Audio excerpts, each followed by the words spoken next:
ओशो का एक ऐसा वाकया है ना जो आज भी समाज को मतलब एक पल के लिए चुप करा देता है। हाँ, जिस ऊर्जा को तुम सेक्स कहते हो वही ऊर्जा ध्यान बन सकती है। ये सुनते ही मतलब आज भी लोगों के कान खड़े हो जाते हैं। बिल्कुल, और कान खड़े होना स्वाभाविक भी है बिल्कुल, क्योंकि हमारी पूरी परवरिश, हमारा समाज, हमारे धर्म, सब सब कुछ। कुछ, सबने मिलकर हमारे दिमाग में एक समीकरण सा बना दिया है कि सेक्स और अध्यात्म ये तो दो अलग अलग ध्रुव हैं। हाँ, एक पूरब है तो दूसरा पश्चिम। बिल्कुल। एक को पकड़ोगे तो दूसरा छूटेगा ही छूटेगा, ये हमें सिखाया गया है। और फिर ओशो आते हैं और उस पूरे समीकरण को ही तोड़ देते हैं। और शायद यही वजह है कि आज हम इस पर बात कर रहे हैं। हुँ, हमारे पास जो स्रोत सामग्री है वो ओशो के दर्शन पर आधारित एक बहुत ही विस्तृत लेख है। हुँ, और आज हमारा मिशन सिर्फ जानकारी देना नहीं है, नहीं। बल्कि इस उलझे हुए और शायद सबसे ज्यादा गलत समझे गए विषय की परतों को खोलना है।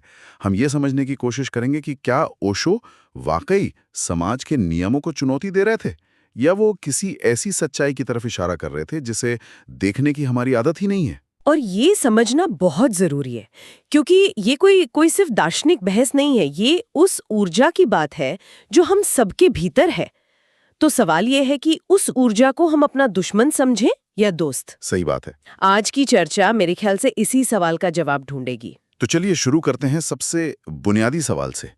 आखिर ओशो को जरूरत क्या पड़ी इस वर्जित, इस टैबू विषय पर इतना खुलकर बोलने की, हम्म जिस विषय पर बड़े बड़े संत महात्मा भी चुप हो जाते हैं, मौन धारण कर लेते हैं।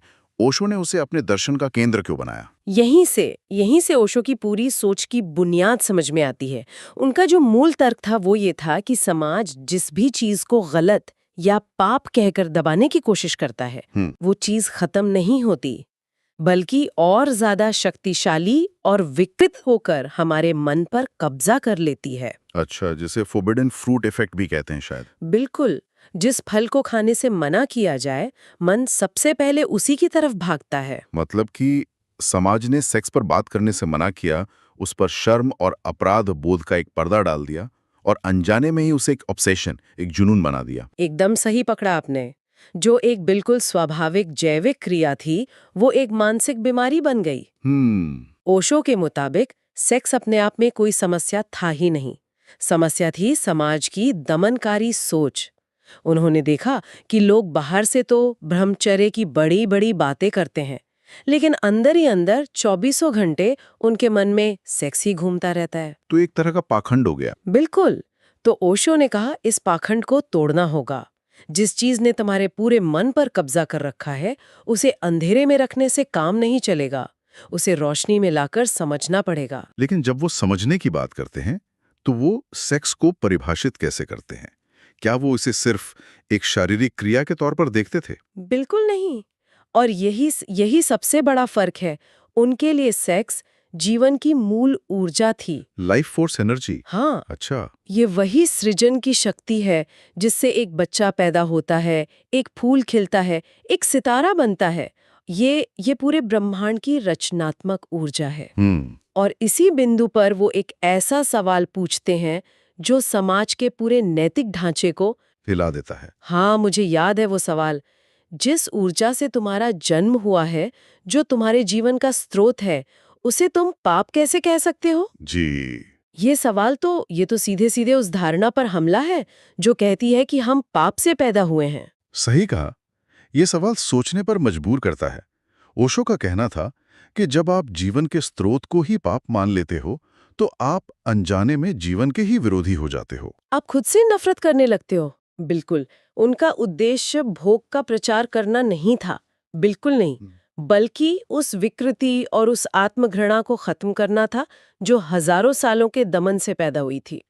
वो उस ऊर्जा को उसका स्वाभाविक सम्मान वापस दिलाना चाहते थे। तो ये तो समझ में आया कि उन्होंने इस पर बात क्यों की। हम्म उनका इरादा समाज को एक आईना दिखाना था हम्म कि देखो, तुम्हारे दमन ने इस खूबसूरत ऊर्जा का क्या हाल कर दिया है। हम्म लेकिन सिर्फ समस्या बताना तो काफी नहीं है। उन्होंने इसका कोई समाधान भी तो सुझाया होगा। स्रोत बताते हैं कि समाज हमें आमतौर पर दो ही रास्ते देता है, हाँ, और दोनों ही रास्ते अधूरे हैं। पहला रास्ता है भोग का, मतलब इंडल्जेंस। ठीक है। इसमें व्यक्ति बिना किसी समझ के बस अपनी ऊर्जा को एक मशीन की तरह यंत्रवत तरीके से खर्च करता रहता है। उसे लगता है कि वो आनंद ले रहा है, पर असल में वो बस एक तनाव से मुक्त हो रहा है और फिर से उसी चक्र में फंस जाता है। और दूसरा रास्ता? दूसरा रास्ता है त्याग का, रिनॉन्सिएशन। इसमें ऊर्जा को जबरदस्ती दबाया जाता है, उसे दुश्मन मानकर उससे लड़ा जाता है। योगी, तपस्वी अक्सर यही रास्ता अपनाते हैं। तो एक तरफ है अनियंत्रित भोग और दूसरी तरफ है कठोर दमन। ये तो बड़ी अजीब चॉइस है। मतलब या तो आप बाढ़ में बह जाओ या फिर नदी को सुखाने की कोशिश करो। क्या नदी के साथ बहने का, उसे एक दिशा देने का कोई रास्ता नहीं है? बहुत सुंदर तरीके से कहा आपने। और यही ओशो का तीसरा रास्ता है, जागरूकता का, अवेयरनेस। न भोग न त्याग, बल्कि बोध, जानना, देखना, साक्षी होना। पर इस तीसरे रास्ते को समझने से पहले ये समझना जरूरी है कि दमन इतना खतरनाक क्यों है, जिसे समाज इतना बढ़ावा देता है। हाँ, इस पर थोड़ी और बात करते हैं। जब कोई व्यक्ति अपनी सेक्स ऊर्जा को दबाता है तो असल में होता क्या है? वो ऊर्जा जाती कहाँ है? देखिए, विज्ञान का एक सीधा सा नियम है, ऊर्जा कभी नष्ट नहीं होती, वो सिर्फ अपना रूप बदलती है। सही बात है। जब आप सेक्स की ऊर्जा के प्राकृतिक बहाव को रोकते हैं तो वो एक बांध के पीछे जमा हुए पानी की तरह हो जाती है। अब वो पानी या तो कहीं से रिस कर सड़ांध पैदा करेगा या फिर बांध तोड़कर सब कुछ तबाह कर देगा। बिल्कुल। दबी हुई सेक्स ऊर्जा भी विकृत हो जाती है। वो क्रोध, हिंसा, चिड़चिड़ाहट, डिप्रेशन या किसी यौन विकृति के रूप में बाहर निकलती है। और ये जो दमन की बात है, ये सिर्फ विकृति ही पैदा नहीं करता। मेरे ख्याल से ये एक तरह का गहरा अपराध बोध भी बनाता है। बिल्कुल। इंसान खुद को ही गंदा या अपवित्र समझने लगता है। क्या श्रोत इस गिल्ट कॉम्प्लेक्स पे भी कुछ कहता? बिल्कुल। ये दमन का सबसे खतरनाक परिणाम है। व्यक्ति अपने ही शरीर का, अपनी ही ऊर्जा का दुश्मन बन जाता है। वो खुद से लड़ने लगता है।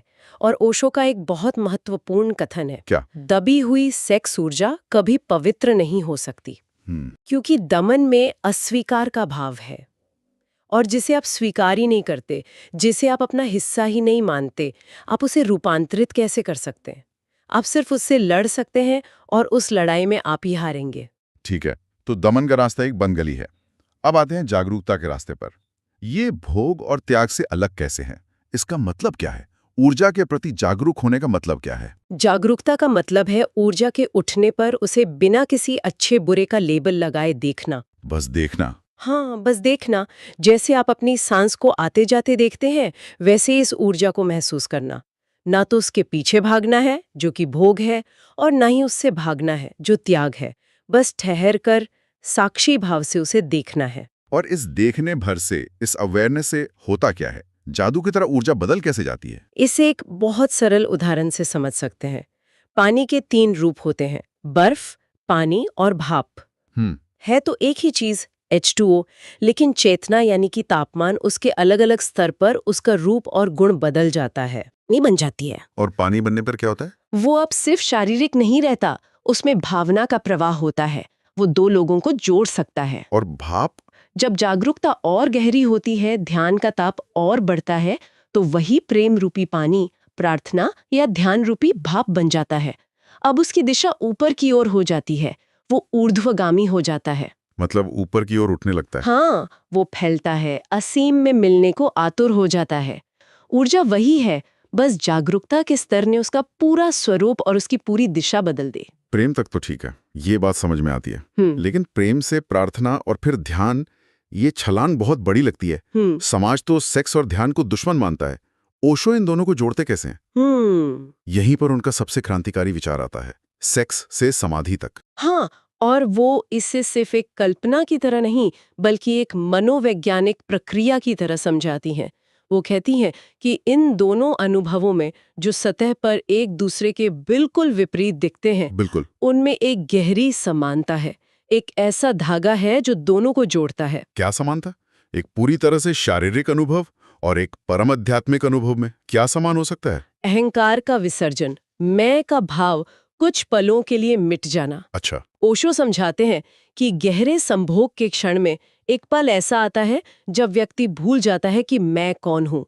समय रुक जाता है, विचार थम जाते हैं और एक असीम आनंद की एक झलक मिलती है। हाँ, ये अनुभव तो होता है। ये एक छोटी सी मृत्यु जैसा है, जहाँ आपका अहंकार एक पल के लिए विलीन हो जाता है।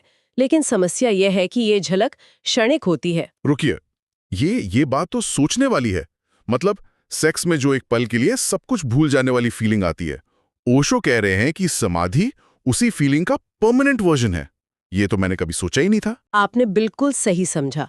सेक्स उस अनुभव का एक ट्रेलर दिखाता है, समाधि पूरी फिल्म है। वाह।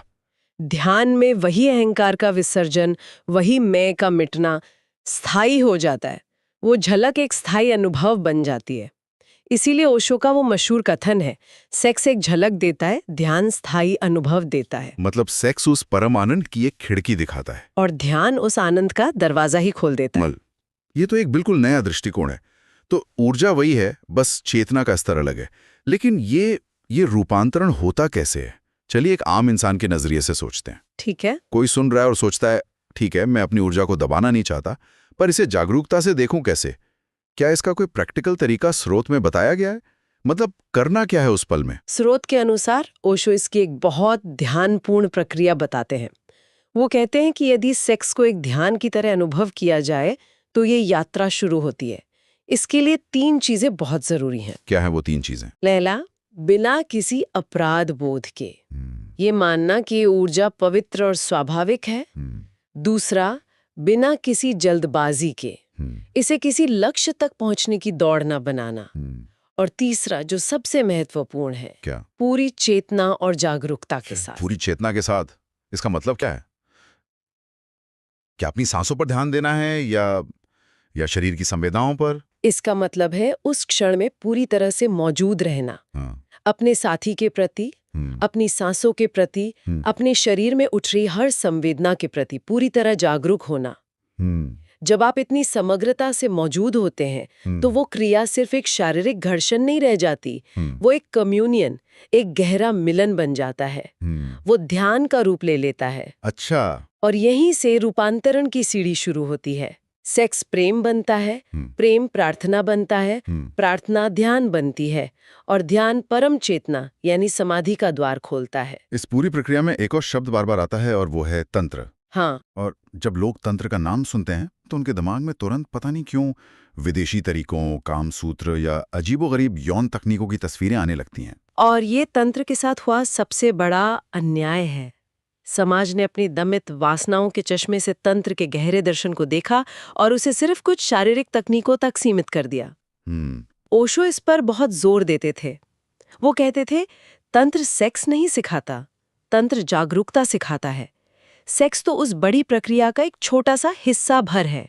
तो फिर तंत्र का वास्तविक अर्थ क्या है अगर वो सिर्फ तकनीक नहीं है? तंत्र का मूल सिद्धांत है, जीवन में किसी भी चीज को अस्वीकार मत करो, जो भी है उसका उपयोग करो ऊपर उठने के लिए। मतलब ऊर्जा को दबाओ मत, बल्कि उसे रूपांतरित करो। तंत्र कहता है कि शरीर कोई पाप नहीं है, शरीर मंदिर है, और शरीर में बहने वाली ऊर्जा अपवित्र नहीं बल्कि पवित्र है। ये देवता की शक्ति है। अच्छा। तंत्र उस ऊर्जा को जागरूकता के माध्यम से मूलाधार से सहस्रार तक, यानी शरीर के निम्नतम केंद्र से उच्चतम केंद्र तक ले जाने का विज्ञान है। तो समस्या तंत्र में नहीं है, बल्कि उसे देखने वाली हमारी अचेतन और विकृत दृष्टि में है। हमने अपने मतलब के लिए एक पूरे विज्ञान का अर्थ ही बदल दिया। बिल्कुल। तंत्र का मार्ग भोग का नहीं, बोध का है। वो कहता है, शरीर का उपयोग करो, लेकिन चेतना के शिखर तक पहुंचने के लिए, न कि कीचड़ में और धंसने के लिए। तंत्र सबसे साहसी दर्शनों में से एक है, क्योंकि वो जीवन की किसी भी सच्चाई से मुंह नहीं मोड़ता। इस पूरी चर्चा से एक बात तो साफ हो रही है कि ओशो सेक्स के पक्ष में नहीं बल्कि चेतना के पक्ष में बोल रहे थे। हाँ। वो सेक्स को एक सीढ़ी की तरह इस्तेमाल करने की बात कर रहे थे, मंजिल की तरह नहीं। आपने एकदम सही सारांश निकाला। उनका पूरा जोर इस बात पर था कि जिस समाज ने सेक्स को पाप कहकर दबाया, उसी समाज में सबसे ज्यादा यौन अपराध, हिंसा और मानसिक विकृतियां पैदा हुईं, क्योंकि उनका सीधा सा नियम था, जिसे तुम दबाते हो वो विकृत होकर बदला लेने लौटता है। उनका समाधान था, दबाओ मत, जानो, जानने से ही रूपांतरण होता है। तो इस पूरी गहरी बातचीत के बाद मेरे लिए जो सबसे बड़ा टेक अवे वो ये है कि ओशो का अंतिम संदेश बहुत सीधा और सरल है। बिल्कुल। वो ये कह रहे हैं कि अपनी सबसे शक्तिशाली ऊर्जा से डरो मत, उसे समझो। उससे भागोगे तो वो तुम्हारा पीछा करेगी, उसे दबाओगे तो वो विस्फोट करेगी। लेकिन अगर तुम उसके प्रति जागरूक हो जाते हो तो वही ऊर्जा जो तुम्हें नीचे गिरा सकती है, तुम्हें आकाश की ऊंचाइयों तक भी ले जा सकती है। जी, और अंत में यही समझना जरूरी है कि असल समस्या सेक्स नहीं है। असल समस्या हमारा अचेतन मन है, हमारी बेहोशी है। मुक्ति इस ऊर्जा को खत्म करने से नहीं मिलेगी, नहीं, बल्कि इसे पूरी तरह समझने और जागरूकता से रूपांतरित करने से मिलेगी। ये जहर नहीं, ये अमृत बनने की क्षमता रखने वाला तत्व है। बस उसे बनाने की कीमिया पता होनी चाहिए, और वो कीमिया है ध्यान। बस दिशा का फर्क है। ये वाकई एक गहरी और सोचने पर मजबूर करने वाली चर्चा रही। इसने एक बहुत ही विवादित विषय पर एक बिल्कुल नई रोशनी डाली है। और शायद यही इसका उद्देश्य है, सोचना, सवाल करना और अपनी बनी बनाई धारणाओं को चुनौती देना। तो आज की चर्चा का मुख्य सार यही है कि समस्या ऊर्जा में नहीं, बल्कि ऊर्जा के प्रति हमारी बेहोशी और सामाजिक दमन में है। ओशो का मार्ग भोग या त्याग का नहीं, बल्कि जागरूकता और रूपांतरण का है। बिल्कुल। हम अपने श्रोताओं के लिए ओशो के अंतिम संदेश के साथ इस चर्चा को समाप्त करते हैं, जो उन्हें सोचने पर मजबूर करे। सेक्स समस्या नहीं है, अचेतन मन समस्या है। इस पर सोचिए, शर्म मत कीजिए, जागरूक बनिए। एक बहुत ही शक्तिशाली विचार, जिसके साथ इस गहरी यात्रा को विराम दिया जा सकता है। अगर इस बातचीत ने आपकी सोच को कहीं भी छुआ है या आपको कुछ नया सोचने पर मजबूर किया है, तो हमारे चैनल को सब्सक्राइब करें, इसे अपने उन दोस्तों और प्रियजनों के साथ साझा करें जो शायद इन्हीं सवालों से जूझ रहे हों, ताकि ये गहरी समझ और लोगों तक भी पहुंच सके। कल एक और दिलचस्प विषय के साथ फिर मुलाकात होगी।